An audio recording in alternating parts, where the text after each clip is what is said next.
Good Good morning, morning. Matthew David. Hi, Martin. How are you? I'm not too bad, thanks. How are Here you? we are together with the community online. It's kind of a Here- wonderful thing. It's wonderful. I think this is the first time since you have rejoined Grace that we've all been on the interwebs It's together. true. I've been camping out with all the people here on YouTube who are all saying hello and chatting and communicating in the comments for this whole time, and now we're all here together.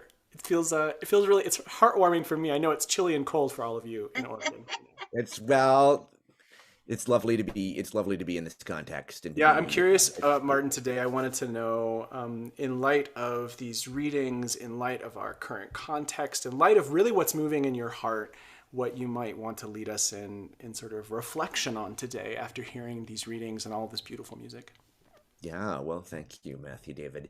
I'm thinking right off the bat that it's enormously fitting that 2021 is ending with us abruptly going off script.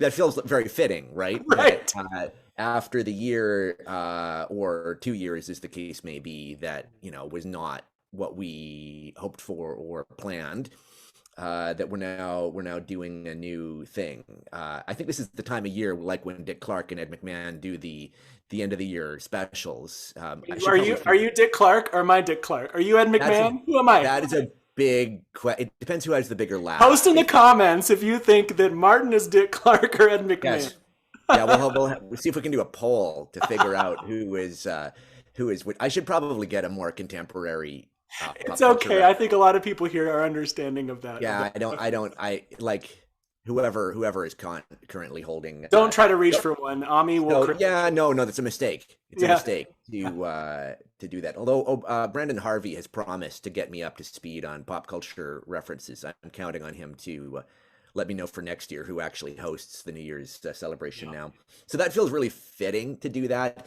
And in a funny way, that's been a gift hiding in an often unwelcome time is this capacity to do a new thing, to improvise, to uh, trust that God gets praised, even Mm. if we are not in the building, and even if we can't do things, exactly as we've done in the past. I love the Anglican tradition. I love the Episcopal tradition. Sometimes I think a thing that is frustrating about this tradition is how committed we can be to past practice. And it's so a little gift hiding in a brutal couple of years has been out of necessity. Our parish's change tolerance has gone off the charts, Yeah. and that's just been a gift hiding out in this. Well, and having been a part of the transition last year in a different church context when we all went online into these spaces and recognizing what could sometimes be really intense, almost existential anxiety that comes from things being different. Hmm. Now, this morning, snow came, email went out to Grace. Here we all are worshiping online. There was a bit of a hustle, I'll admit.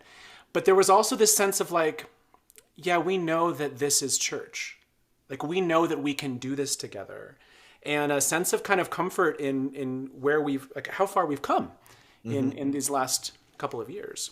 Yeah. Were you here by any chance when Sister Petra gave that sermon? I'm just guessing 15 months ago, but it might have been way longer than that. I'm not Time sure. has time has lost all meaning.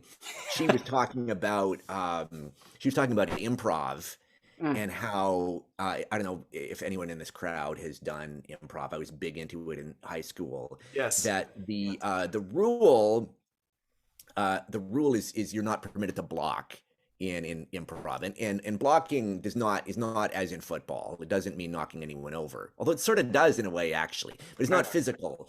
It means you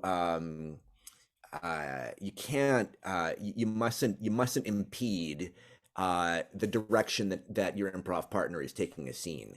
Mm, So if someone uh, says, knock knock knock, I want to buy some apples.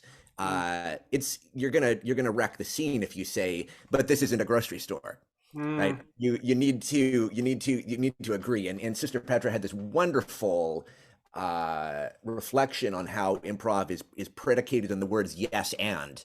Mhm. So what we do is affirm and add to it, which I think in some ways is church at its best. Yeah, and it makes me think of the readings that we heard today and this sense of this tradition, not just the Anglican tradition, but this long tradition that we have emerged from as Christians, where scripture almost ends up becoming this sort of commentary on the improv that God calls us into. Mm. Like there is this improv that we think we're doing, and there's this improv that God's doing, right? We're participating in the improv with God, where everything shifts and changes. And you hear it in the sort of the evolution from Hebrew scripture to Christian scripture, where even these early Christians, Jews themselves, looking back, going, well, what happened? What is this? And because how can we say yes and continue to move on with the way that God is continuing to speak? Sometimes we I think can make the mistake in the Christian tradition of thinking that, based on our readings of Christian scripture, that everything that happens New Testament forward is a correction, right? It's a correction to what wasn't right before. And I think that's a misreading. The idea of going like, oh no, the improv has continued in a way we did not expect. How do we say yes and to this? To Yeah, bring in yeah, Sister Petra's idea. Yeah. yeah. Well, which is actually super Christ-like. I think actually every Christian ought to be issued one of those Bibles that's abundantly footnoted. Yeah. You get one, you're handed one when you go to seminary, but you often don't get one when you just plain old go to church. And what you realize when you're going through the gospel and you see its abundant footnotes is Jesus is constantly referring back to the Old Testament. He is constantly doing what a rap artist would call sampling. He's taking something out of Old Testament and affirming it, adding to it, arguing with it, which Jewish folks say is like this super Jewish thing Yeah. to do. And I think actually very helpful to us because it's very easy to slip into an anti-Semitic reading Yeah. of our tradition to realize that that Jesus is in Jewish community and doing something that's very coherent within that community, which is arguing about the text, arguing about the tradition with other people who also love it, as Mm-hmm. opposed to like he's finally figured it out, and he is just what you said. He's setting people right who don't understand. Well, there's this invitation today, and we heard this if you were at the Christmas service yesterday morning, same gospel reading. In the beginning was the Word. In the Mhm. beginning itself in John is this invitation to cultivate an understanding of Christ in the context of creation, in the context of all things, in the biggest of things, right? And it's an invitation both into this mystical meditation, but also a mashup, right? And perhaps something that could feel like, I wonder sometimes whether the reality of Jesus Christ in his own context and time had a bit of the same chaos that we experience when church gets canceled and we all are a sudden like, how do we do this now? How do we worship? What there is this sense of like you mentioned in your sermon Christmas Eve, holy chaos, Mm. through which we begin to discern God's movement in new and subtle ways. Like perhaps that's a part of what Christmas is inviting us into this year, especially, but in every year, is that like a kind of softening of our hearts to the chaos that God ends up being present in, Yeah. Yeah. Well, I mean, God does come as a baby, and I don't know that there's a greater agent of chaos that can show up in your life Preach. than a baby. Like, oh my goodness. I remember those days vividly. The sleep deprivation and yeah, Yeah. it's a whole new life. The that continuity you're talking about. I mean, God in the beginning Mm. is I'm thinking about that in particular today. So many folks will have received the enormously sad news that Desmond Tutu has died. That was just announced this morning, Mhm. and living saint in many ways. He Tutu. Here's a little Episcopal trivia for you. At St. Gregory of Nyssa in San Francisco, there are these painted saints on the walls of the church. It's worth it if you're ever in the The Bay ones Area. dancing. They're all dancing. Mhm. They're all dancing. Tutu was the only one who was living at the Mhm. time that the church was painted, and therefore the only one who did not have a halo in the crowd. And Oh, it's to be presumed that they're going to be getting out the scaffolding oh, that just stirred my heart. Oh, that's really and emotional. and giving him his.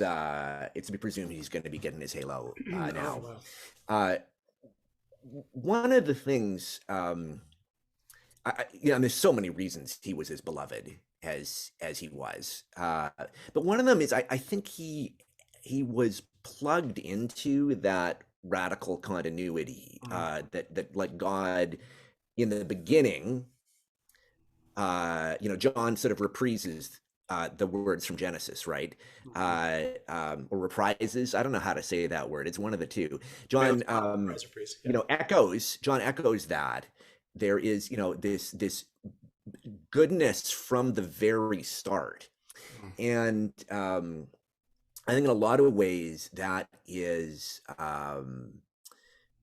really worth remembering, and it's a really important corrective to some of the stuff Augustine talked about. Augustine's great in many ways, but Augustine is, significantly responsible for getting this notion of original sin into deep into Christian consciousness. This idea that there's this brokenness or stain that we all show up with. It's Augustine who says, "So small a baby, so great a sinner," um, which would be, like hilarious Troublesome. if it Yeah. weren't so mistaken. Yeah. And I think what John says and what Tutu understood is rather than this original sin, there is this original blessing. There's Mm. this deep goodness Mm. in creation. Facebook today is full of people who bumped into him at one point or another and said um, uh, that when I spoke to him, it was like I was the only person who existed.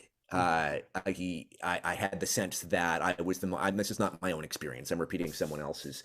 Mhm. That I was the only person or the most important person in the world. And my guess is that he was seeing that original blessing. He was seeing the image of God. He was seeing folks' belovedness Mm. in them, and that empowered him to do. I mean, what a life! Mhm. What a life! Oh my goodness! Mm. I appreciate this reflection very much, and I'm inspired here. I think to invite all of those who are with us today, as you're hearing these words and these things that Martin and I have mused a bit on, and this news about Desmond Tutu, and this reflection on the original blessing. For the intercessions that will be coming soon in the service, I invite you to respond. This is a slightly different way of doing our intercessions today. To respond to this prompt, this question: where do you see the original blessing most manifest in your life? So where do you, all of you who are participating in church through the screen, where do you see this original blessing that maybe John calls back to, that Desmond Tutu was so present with in his life, that we're called into reflection on today? Where do you see that most manifest in your life? And I invite you to reflect on that in these moments of silence that we'll be taking in a moment, and to post that in the comments, and then we'll read those aloud so that we can all participate in that meditation with you. Martin, thank you so much for these thoughts and reflections that you've offered us today. Thank you, Matthew David. So let's take a moment in silence.